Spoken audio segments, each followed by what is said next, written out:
Hi guys, welcome back to our YouTube channel. So in this tutorial, we're gonna learn how to use the UCS icon. So guys, what is UCS?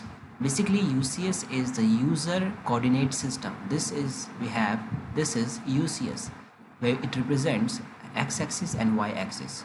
Currently it is in 2D view, so that's why it's representing x and y-axis. But when we will have this 3D view, then as you can see here, we have three coordinates, that is x, y and z. Get it? Now how to hide and unhide it? To hide and unhide it, we just have to click on this view option, and here in this viewport tools we have UCS icon. Just click on that, and now as you can see, it's now hidden. Similarly, when you click on that, then this is now visible. This is the 3D view I'm having. So again, in 3D view also we have three coordinates x, y and z.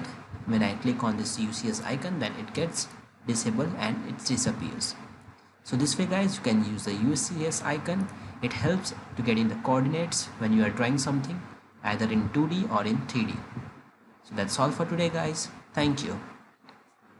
If you really like the content, then please like the video and click subscribe to see more videos like this. And don't forget to share this video with others. You can find the link to complete basics to advanced Excel tutorial in the description below, or you can visit mahagurus.com to see lots of other software courses. Thank you.